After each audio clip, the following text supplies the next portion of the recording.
Guys ready? All right. All right. I'd like to call this evening's Planning and Zoning Commission meeting to order. Let's stand for our Pledge of Allegiance, followed by the invocation by the great Mr. Adele. Pledge allegiance to the flag of the United States of America and to the republic for which it stands, one nation, under God, indivisible, with liberty and justice for all. O God, source of all wisdom and strength, you've entrusted us with the duty to serve others. Grant us the grace to do so with clarity, courage, and peace. Holy Spirit, guide our thoughts and words. Bless those present. We place this meeting in your hands, trusting in Jesus Christ our Lord. Amen. Amen. Thank you. Madam Secretary, please call the roll. Commissioner Neese, Here, ma'am. Commissioner Bradley, Here. Commissioner Odell, Here.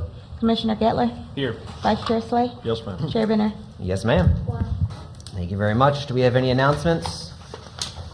Seeing none, do we have any disclosures on agenda items A or B for tonight's meeting from the board? Seeing none, do we have approval of the minutes from December 18th? Motion for approval? Motion by Mr. Gettler. Do we have a second? Second. All in favor say aye. Aye. Motion carries. I'll be yours. Next up, we have election of chair and vice chair for the upcoming year. What we'll do, the ballots. Do we have any nominations for chair? I nominate you, Mr. Ryan.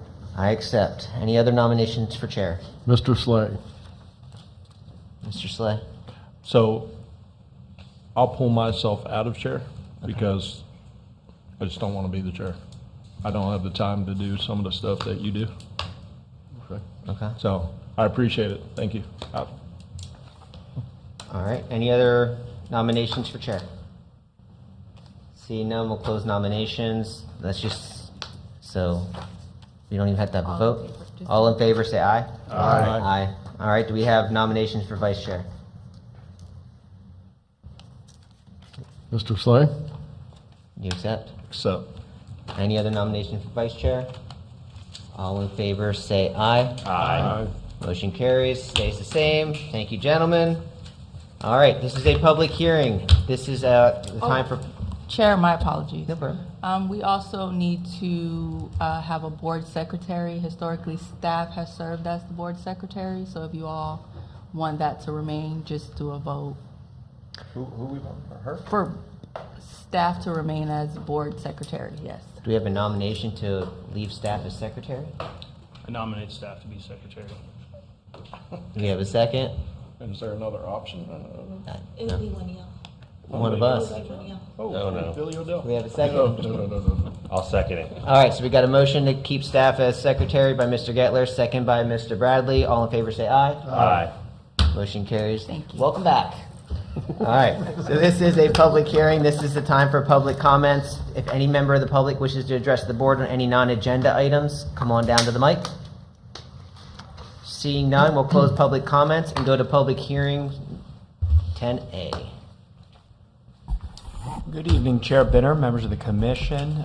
Thank you for having perfect attendance as we join for our first meeting of 2026. Bring Irene Settlemeyer, Senior Planner, with our team up to present the Pruitt Commerce Center. This is a future land use map amendment proposed that was originally scheduled and noticed for this body's December 18th, 2025 meeting. There was a request for continuance filed by the applicant, and this board granted that for this evening. So we'll pick back up with that hearing, beginning with staff's presentation, and then the applicant does have a presentation as well. Good evening, members of the Planning and Zoning Commission. Irene Settlemeyer, Senior Planner with the Planning and Development Services Department. This public hearing on the Pruitt Commerce Center Future Land Use Map amendment was properly noticed with a couple signs on the property, mailed notice to owners of property within 500 feet, and publication in the newspaper for the December 18th meeting. Because it was continued to a date certain, this notice suffices. We received in response to this public notice, there was some correspondence with a couple individual property owners, and this a couple of these residential owners here. Corey sent them some plans and information, and they were satisfied with what they received. And we received one comment from a gentleman, Ronald Rennick, from MIAM Inc., M-I-A-M Inc., and he said that he is in support of the application by Ashley Capital to rezone the subject property, and we feel it will be an outstanding development for this I-95 South Kings Highway area. So the subject site is just south of Orange Avenue, about 1,300 feet south of Orange Avenue on the west side of Kings Highway. It's this larger parcel north of Pecos Road and a smaller parcel south of Pecos Road. This larger parcel is the property that the applicant is acquiring from the county through their response to a request for proposals. You can see how close some of the city of Fort Pierce boundaries are. I have another map of the. Here, the greenish area is the city of Fort Pierce, so you can see the site is quite close to Fort Pierce. It's at some point in the future, after it starts to receive utilities, if not before then, it will be annexed into the city. Currently, the future land use is residential, suburban, and special district. The special district is the research and education overlay that was established in the early 2000s.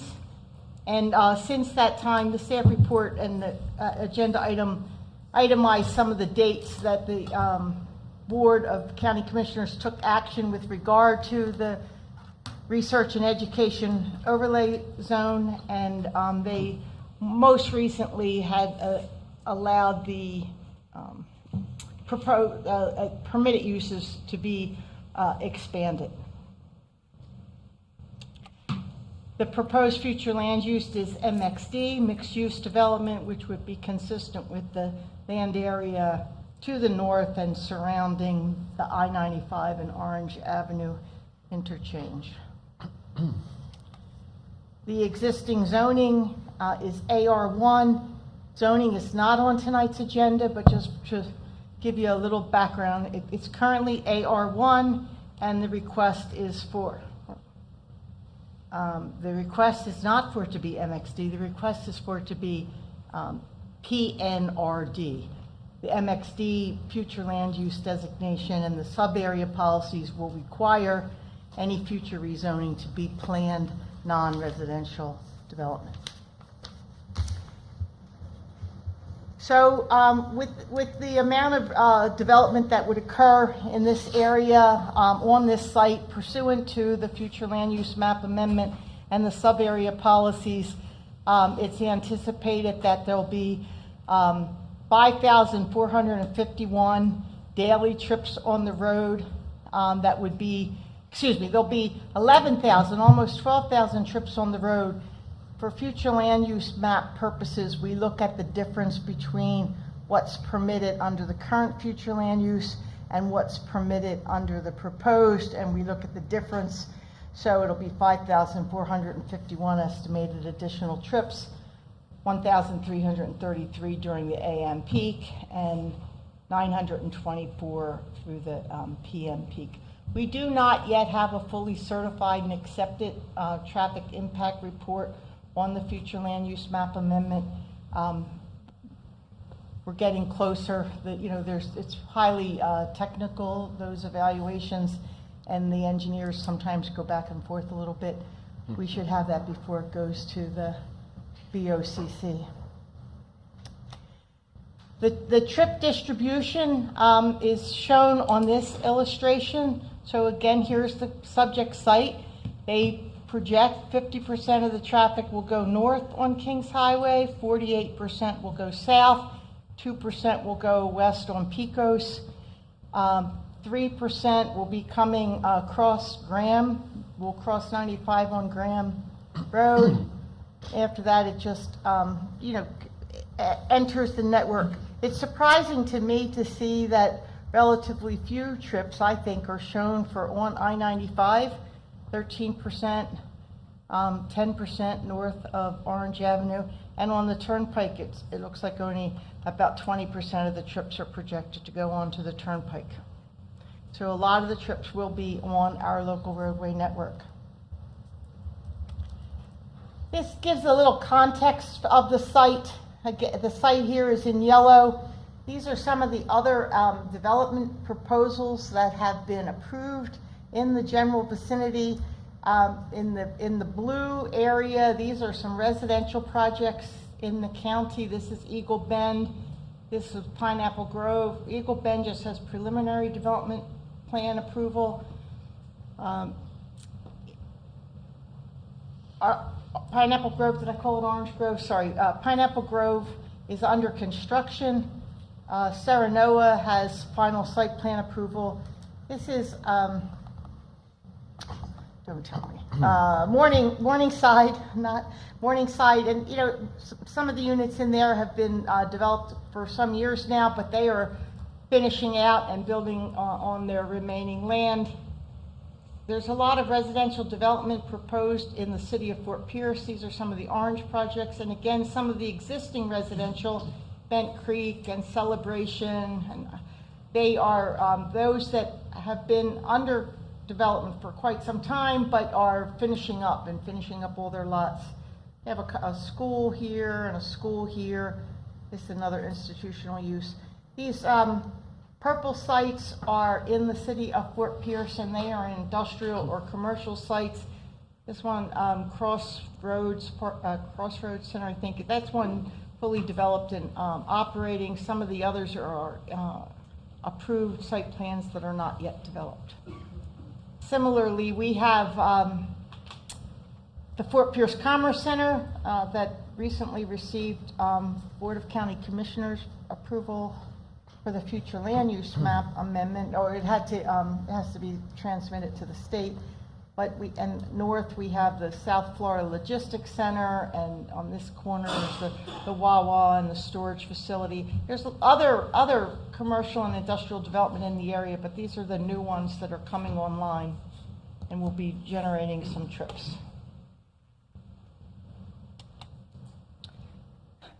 Please pardon the amateur nature of this illustration. I was trying to show some of the limits to our roadway network in the area. So, you know, Kings Highway is a major corridor, of course. Orange is a major corridor. Okeechobee is a major corridor. I-95 and the Turnpike are major corridors. But you can see in this area, you know, we don't have roads that cross over. Pecos does go. Pecos crosses 95, the Turnpike here, and Graham Road crosses 95. But other than that, while these are tremendous assets to our community, these major roadways, they do sometimes make it difficult to get from one part of the community to another. So we are lacking in east, west, and north-south roads in that area. That's the main point of that exercise. You know, in this area too, we are lacking in north-south roads and east-west roads. So with the MXD future land use designation, the comprehensive plan provides for the adoption of sub-area policies, specific use activity area policies to help govern and guide the development in the future. And so there are proposed sub-area policies to accompany the Pruitt Commerce Center future land use map amendment. Many of the sub-area policies really do reiterate what's in the code, but there's a little bit of an emphasis to remind everybody that there will be further planning required. So with regard to the intent and uses, the development of superior quality, primarily designed to accommodate and promote targeted industries and employment generating uses. All development shall occur through PNRD zoning district, which means public hearings before the Planning and Zoning Commission and public hearings before the Board of County Commissioners for each each rezoning and site plan application that comes forward. Well, the preliminary site plan. Transportation concurrency will have to be addressed. Pruitt Commerce Center shall be subject to the county's transportation concurrency requirements and shall provide sufficient access, capacity, circulation, and connectivity needed by the development.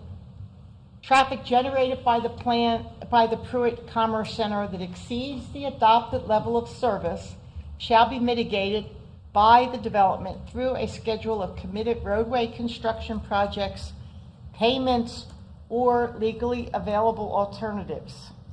The timing and sequence of any such construction, payments, or alternatives shall be tied to specific development thresholds and determined during the planned non-residential development review. The transportation impact report reports plural shall evaluate reasonable transportation improvements necessary to Sorry about that.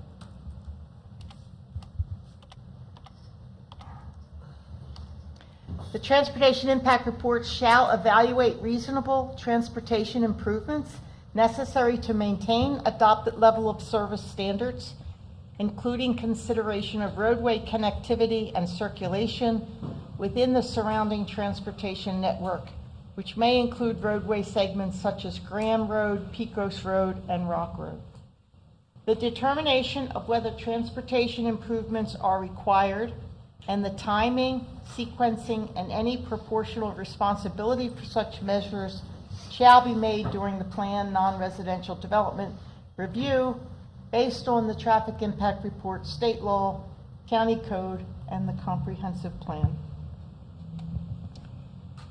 Prior to approval of a final PNRD site plan for any phase or portion of Pruitt Commerce Center, the applicant shall provide legally sufficient and enforceable assurances in a form acceptable to the county attorney to address transportation concurrency and any transportation improvements, payments, or legally available alternatives that are required for such. In coordination with the St. Lucie County Area Regional Transit, Pruitt Commerce Center shall identify the potential locations of future transit stops to serve the subject site and shall provide for internal connectivity for pedestrian and bicycle travel. So the development standards are that the maximum floor area ratio shall be 0.35, 35%. The maximum coverage by buildings is 35%. Minimum open space is 25%. And the Pruitt Commerce Center shall provide an appropriate buffer zone to properly protect adjacent non-industrial uses. We had in mind in particular those few residential uses on the southwest corner. And that concludes my brief presentation, and Corey and I are happy to answer any questions you have, or perhaps you'd like to hear the applicant's presentation first. Any questions for staff? Mr. Chair, Mr. Dell? staff, can we go back to the snapshot, the screenshot of the traffic impact snapshot? This one or the? That's it. this Yeah, one? no, that was it. Right. Now, looking at the current values for the daily and the, and the peak, if you're lacking a TIR, where do these values come from? Good evening, Chair Benner, Commissioner Odell. The applicant did file a traffic impact analysis, and their engineer is present this evening. That analysis has been reviewed and evaluated by county staff as well as our third-party consultants. I'll note that when we started discussions about this project, the Institute of Transportation Engineers was buttoning up their transition from their 11th edition manual to their 12th edition manual. So that refines some traffic numbers. And then also through the MXD, as the project is zero in on specific caps of a floor area ratio and building coverage, that's refined the numbers even further. And we adopted both in our impact fee rate structure, but also for a project like this, we're zeroing in on a use code such as an industrial park, which allows for a wide range or various sets of uses.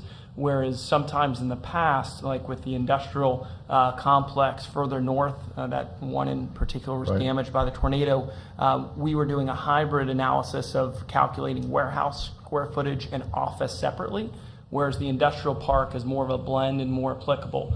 So we do have a very good analysis that's been shared with the Florida Department of Transportation. And so that the steps that staff and the applicant have taken are consistent with the county's comprehensive plan and Florida statutes. So staff is prepared, and that's the origin of these numbers. And we're looking to ensure that distribution rates and intersections and things are sufficient.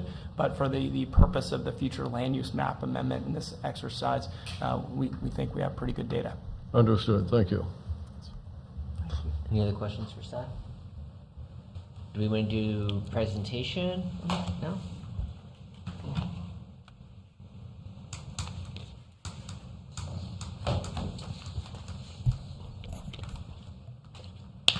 Good evening, Chairman Benner, members of the Planning and Zoning Commission. I'm Leslie Olson, Principal with District Planning Group, and we are so pleased to be before you tonight with our client, Ashley Capital.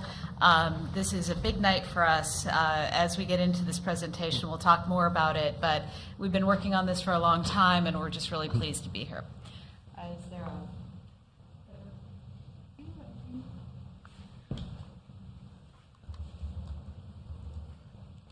again? Thank you, Corey. Thank you. Thank you. Yeah, okay.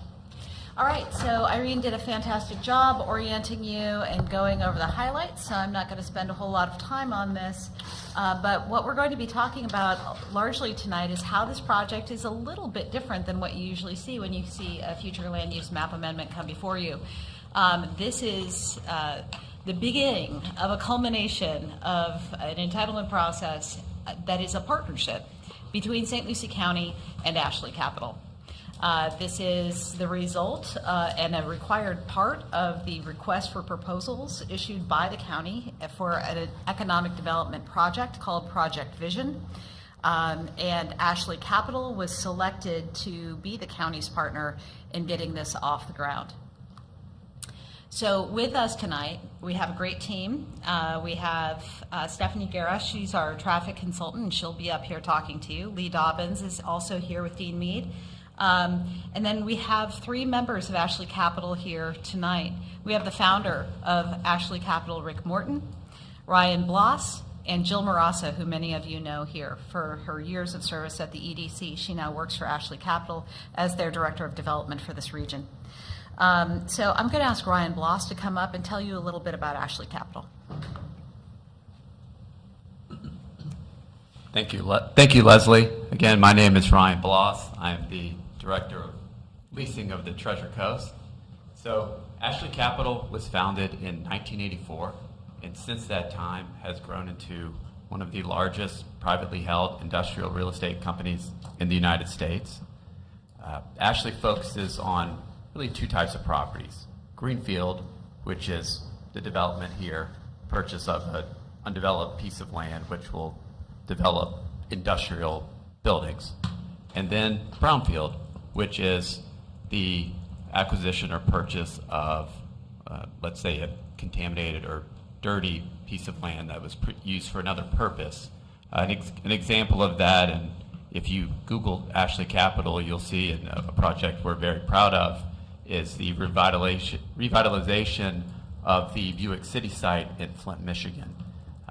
And that's just one of the many examples of brownfields that we've developed across the country.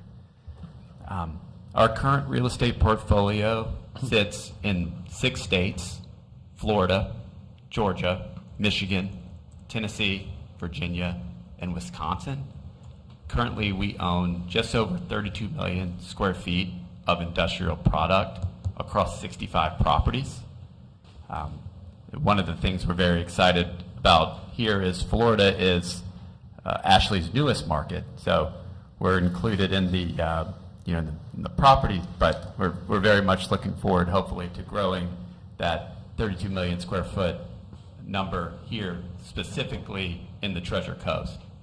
And we've been recognized by several publications for our work as not only a development owner, but a property management firm, which is something we believe sets us apart from other developers, in that not only do we go through a similar process of the acquisition and developing the property, but we also lease and we property manage in-house. And one of the other things is we have a long-term view in our buildings. Our intent is we hold our buildings in perpetuity, and we feel that if you take a look at the buildings we built in other markets, as well as the feedback we get from our tenants, we believe that that mindset reflects that ownership mentality versus something you build and flip for a buck.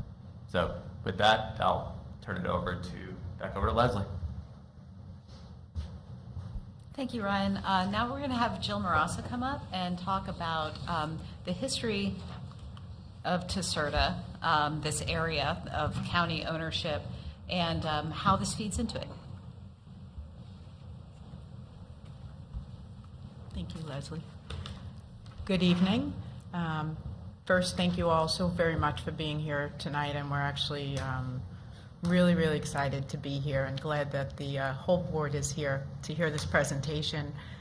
We've been working on this project for a little over 5 years, so it's been a long road to get here, and we can't be more excited to be here. So just wanted to give you a little context of where we started and actually how we got here today. And the history of Tiserta is really quite fascinating. We obviously won't be able to go into too much detail, but we did put 2 slides together to kind of give you a timeline of where we started and where we are now. So dating back over 50 years ago, as you can see by the slide, the Indian River Field Laboratory established over on 80 acres at the Tiserta property. At that point, it was just a lot of land, and there was a little house there. And so they established an operation on the 80 acres owned by St. Lucie County for citrus research. And then fast forward to 1951, the St. Lucie River Drainage District donated over 700 acres to St. Lucie County adjacent to that property, with the thought of future research and development over time. And then through the years, through 1960 to 2005, buildings, and I'm sure many of you were here through that time, or some of you were here, some of you are younger than that. They started developing through the research and agricultural entities such as UF and IFAS, and USDA then established their center as well on the property, and both of those facilities are still standing today. Fast forward again, over time in 2004, St. Lucie County decided to make an investment into the property to set the future of what could be in North County and unincorporated St. Lucie County. And one of the quotes that I've heard and read over time is, sowing the seeds of the future is what was said at that time and what St. Lucie County's vision was. And so they acquired property. They acquired 140 acres. That's the Dunn property, and what it was known as, it was owned the Dunn family. And then St. Lucie County established what was called the Treasure Coast Research and Education Park up there through the Florida statute, which allows you to do that. And the thought was that over time they would develop a research center over time in partnership with USDA and IFAS and educational partners to really spur economic development in the agricultural space. That, to this day, has not occurred. Although efforts were made to do that, there just wasn't the fortitude to have that happen. There wasn't the interest from the parties to make that happen. And so in 2018, St. Lucie County invested in the Sunshine Kitchen, which was a grant and partnership through a state entity to build the 10,000 square foot Sunshine Kitchen that is there today. And it's a small commissary and serves small to medium-sized startups in a multitude of different disciplines, cupcakes and food vendors and the like. So how did we get here? Oh, thank you. So Ashley Capital, as Leslie noted, Mr. Morton is here today, had an interest in this region, spent some time doing some due diligence, and was introduced to the St. Lucie Economic Development Council, and we have our new president, Wes McCurry, and Vice President of Business Retention Expansion, Katie and Knight, here with us today as well. And so in 2020, after some extensive research, Mr. Morton put in a letter of intent of his interest on the property. And then the county moved forward in surplus of land, as did the school board, with RFPs in the public process. And Ashley Capital was the sole responder for the county property, and there were 2 respondents for the school board property, and Ashley Capital was selected. 2023, Ashley Capital acquired the 60 acres owned by the school board and moved forward with the county as we are today through the RFP process for the majority of the property that the county owns at Taserta. And so we have an option agreement that we've been working with the county since 2024, and we're here tonight to move the development plan forward, and this is the first meeting to do that. So we hope that you will hear our presentation favorably and help us move this forward. We look forward to bringing Project Vision to life, that's what it was known, and being a major economic driver in the community. So thank you. Thank you, Jill. So I'm going to run through the boring stuff. We're going to talk about standards and things, just reiterating much of what Irene has already told you. So we have a mix of residential, suburban, and special district future land use. So it was understood by the county when they let the RFP that it would be required to come forward with a future land use map amendment in order to make Project Vision happen. While industrial future land use could work here, staff is interested in having it be MXD, and we agree. It gives the county more of a planned development type of future land use to apply, and more control over what it becomes. So we have applied for the MXD future land use, and again, this is required in order to allow the county to realize its vision for the site. Changed conditions, the FLUMA standards. One changed condition is that the county let the RFP for this, and Ashley Capital responded and was chosen, and has an option agreement to purchase it. Another changed condition is the fact that this entire area is a part of the jobs corridor that has been identified for a number of years as an opportunity to bring jobs and high-quality Class A Commerce Park development to North County. So building on what happened in the southern section of Southern Grove with the large Class A Commerce Park development down there, this would be the first of its type in unincorporated St. Lucie County. Other change conditions. Kings Highway has been completed. It is a 4-lane divided highway with ample capacity and within excellent access of the state's intermodal system, 2 on-ramps and off-ramps on I-95 and a turnpike connection.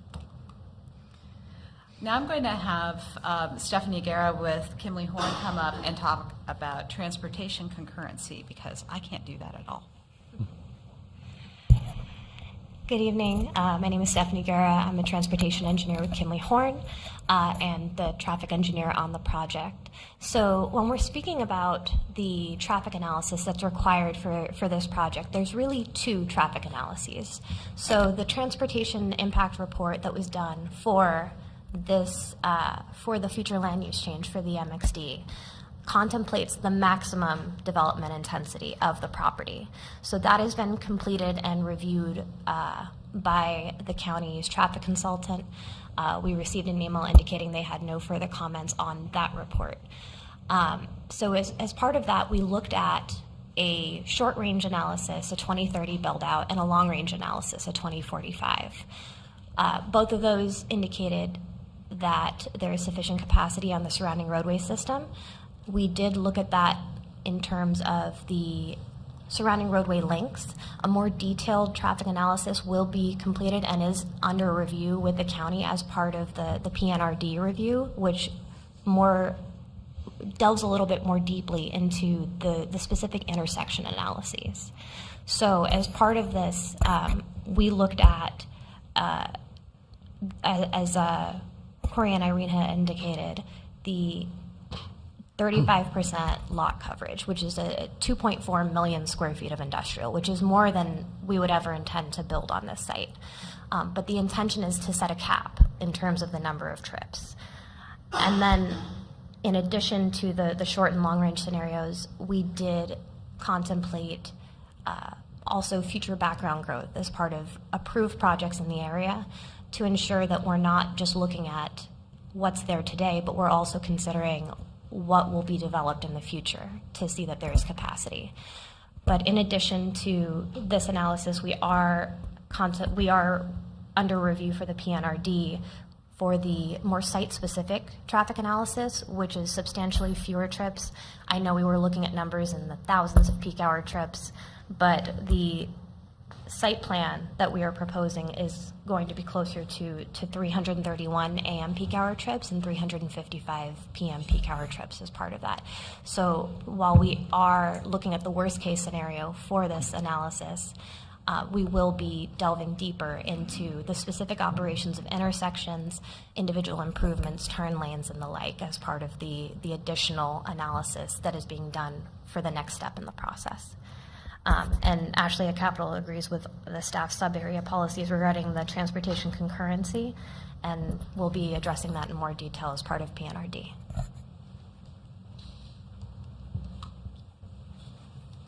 Thanks, Stephanie.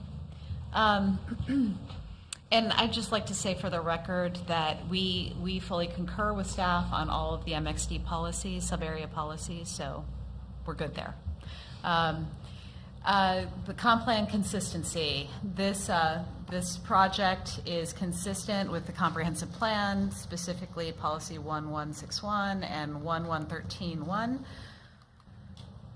Compatibility. We pulled a map that shows both unincorporated St. Lucie County and City of Fort Pierce future land use, so you can understand what's next to us in the City of Fort Pierce as well. And on much of the City of Fort Pierce jurisdiction is commercial, but it is trending industrial. We have industrial to our north, as you just heard last month, and another industrial project to the east, and that is the trend within the Kings Highway Jobs Corridor area. It does represent an orderly and logical development pattern.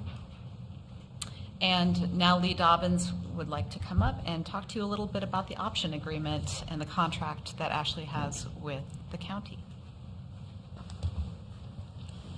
Thank you, Leslie. So I just thought it would be helpful to talk a little bit about the big picture. As Ms. Marasa mentioned, this project is a little bit different from a lot of projects that become before you because the entire purpose of this approval is to implement the county's RFP and create good paying jobs for the community. So this approval is pursuant to an option agreement that you heard mentioned between the county and Ashley Capital.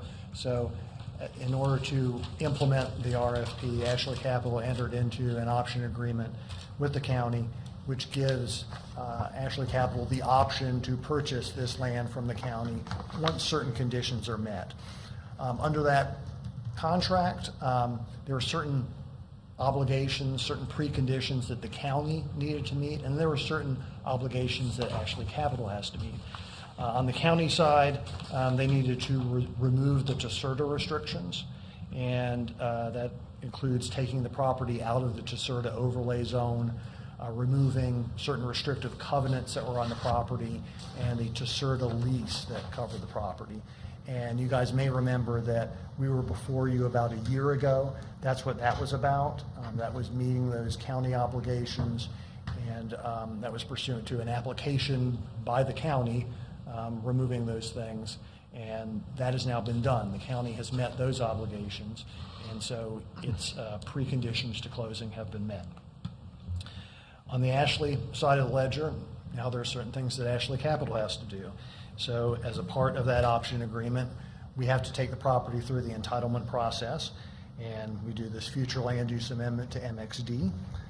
We're going to do the zoning change to PNRD, so we'll be coming back before you for that, and the PNRD master plan approval.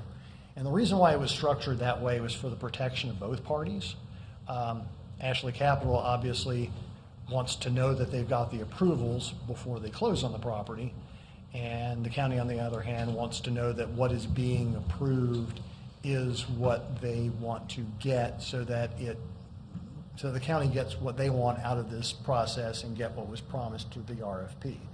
So this allows for, once those approvals are met, Ashley knows that they've got what they need in order to build.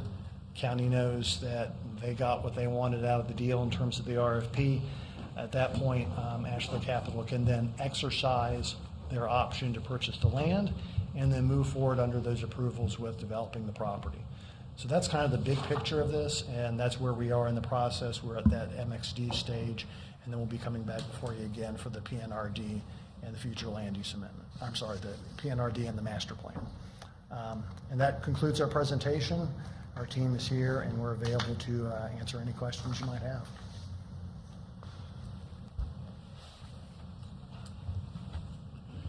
Do you have any questions for the applicant? No? All right, thank you very much. Thank you. All right. This is a public hearing, or do we have any discussion from the board before I open the public hearing? We're good? All right, so this is the public hearing. If you have any member of the public that wish to address the board on this agenda item, come on down now. Seeing none, we will close public comment and come back to the board for discussion and/or a motion. Chair, I'd like to make a motion to approve. Motion approved by Mr. Gettler. Do we have a second? Second. Second by Mr. Odell. Do we want to vote? All say aye. Aye. Aye. Aye. Aye. Motion carries. All right. Thank you very much. Now we've got 9B.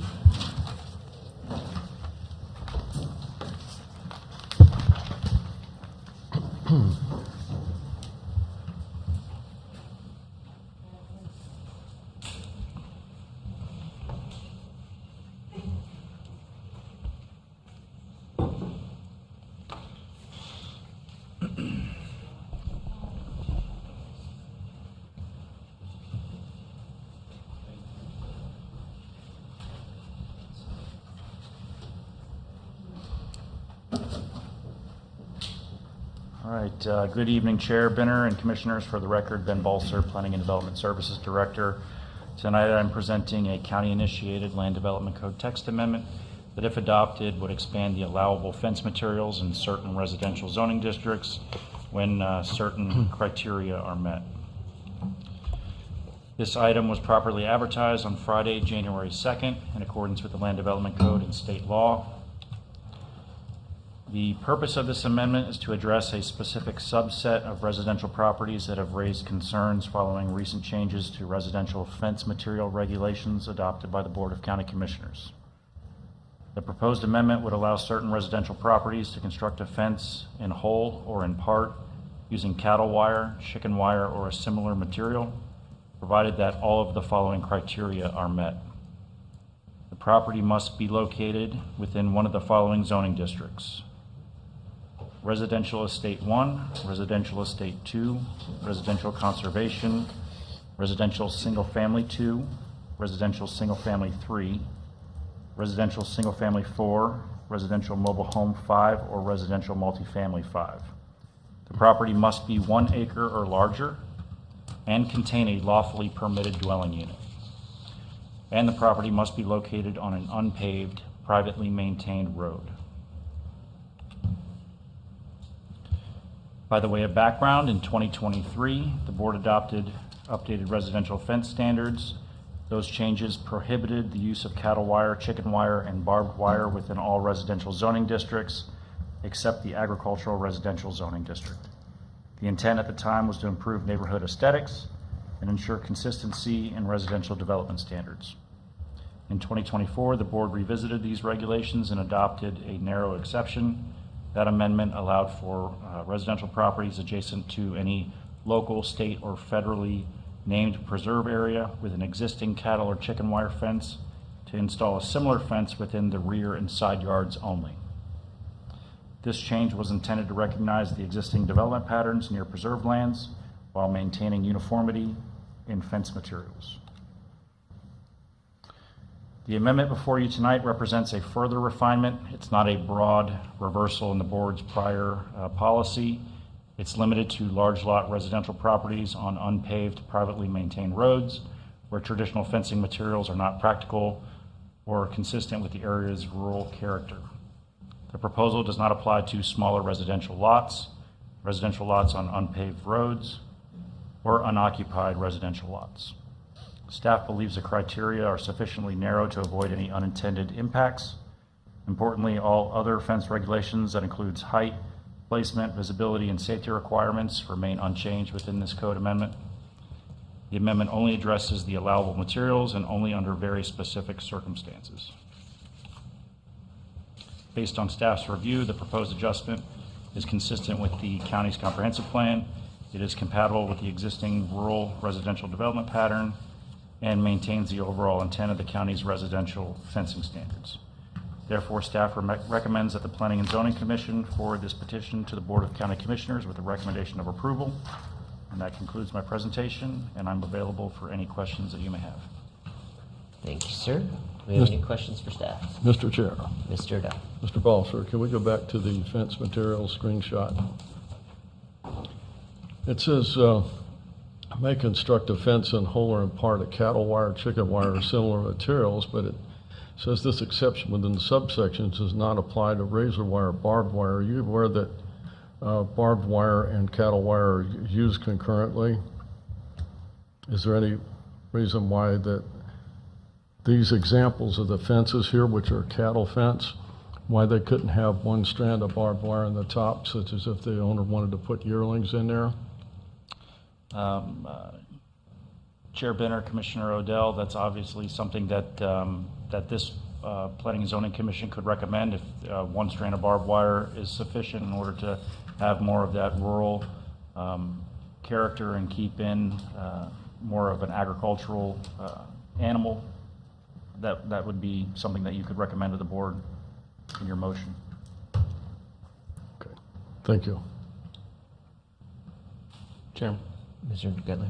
Why the unpaved private road? And does that mean like the driveway going in or the frontage of the lot? The frontage of the lot. Why that versus, I mean, and the only reason I say this is I know there's some areas west of town that do have paved frontage, I think, that probably fall into some of these zoning districts. Larger lots, 2-acre lots, 3-acre lots. So, Chair Benner, Commissioner Getler, the majority of those, and what you're talking about, western St. Lucie County, would not fall within these zoning districts. Those would be more of your AR1, Ag1, Ag 2.5, or Ag 5 properties. Okay. This is more within the urban service boundary, very limited locations within St. Lucie County, and it's drafted to be... Thinking of like Hidden Pines area, like does that fall in? Those are AR1 AR1 zoning gotcha. lots, so Okay. they would be eligible to have those types of fence, these types of fence materials already. Gotcha. Okay, cool. Sure. Mr. Bradley. So I'm very familiar with this situation. The barbed wire, I do agree with. I think that's something that should be added for many reasons. A. B is, how is the county on these unpaved and privately maintained roads? I'm assuming it's going to go through a permitting process still, or is it going to be under like the agricultural where you don't have to require a permit? Commissioner Bradley, all of these fences would require a permit. They're not ag exempt properties, would require building permits through the county's building department. So under the privately maintained road, they're going to be requiring a survey, I hope? Yes, sir. Yes, that would be a requirement if the improvement's over a certain dollar figure. We would obviously want to make sure that the easement or private roadway is not being impeded by some sort of immovable object or fence. So you understand, you probably already are aware of the situation then? Yes, sir. Yeah. Perfect. Good for me. Anything else? All right, so this is a public hearing. We'll open this up to the public. If there's any member of the public that would like to come on down. Seeing none, we'll close public comment, come back to the board for discussion or a motion. Mr. Chair, Mr. Dell. motion to approve with board recommendations. Barbed wire. Barbed wire. Allow barbed wire. And, I mean, obviously, you already acknowledged the permit and survey. What's the dollar amount for the survey? Because some of these fences aren't that expensive. On a 1 acre? Have you been on Tracker Spy lately? Yeah, well, I mean, but depending on what the dollar threshold is. So, Chair Benner, it's $10,000? 10? Yes, 10. I think you all should reevaluate that. Oh, yeah. Because I'm going to tell you right now, the problem with this situation is it's a main, and this is a county issue, huge county issue, okay? County doesn't want to get involved because it's a private road, right? And we're going to put in any fence that we want to put in, the way he sees it, the way I see it, even though there's a 1970s, whatever, private road agreement, the county doesn't want to enforce it. So the problem is now it's this crazy free-for-all. It's 2026 turns into shootings and everything else. I highly suggest that gets reduced because I understand this is a fence thing, but it's also backs onto the survey thing, in my opinion. Could we suggest a lower dollar threshold for just these types of fencing and these types, like these rural type of fencing, or no? Chair Benner, yes, you could, or you could just make it a requirement for this type of fencing within these zoning districts. You could just add with a signed and sealed survey.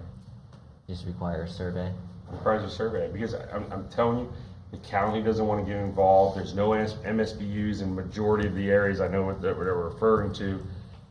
It's opening a can of worms that's not going to be very good until something bad's going to happen before we'll probably get into this whole fiasco. It's a Mr. Chair, simple permit. motion What's the permit? stands. $100? I think it's $100. Yeah. It's the survey that's the expensive piece. There's no doubt about it. But I agree. I'm just saying that's what people complain about. But most of these, where these sections are all newer homes. They've all got surveys. I mean. So Mr. Dow, would you like to amend your motion to include requiring a survey? Yes. So the motion is to approve based on staff and with survey and allowing single strand barbed wire if needed. Do we have a second? I second that. All right, motion to approve by Mr. Odell, second by Mr. Bradley. All in favor, say aye. Aye. Aye, motion carries.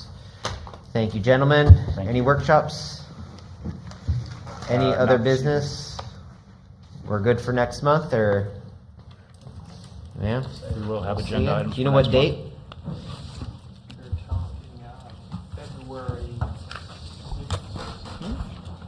Just after Valentine's Day? 19th? I think it's February 19th. 19th. Third Thursday would be February 19th. All right. Thank you, guys. Nice quick meeting. We'll see you all next week. Motion to adjourn? Yeah. All right. So moved. Cool.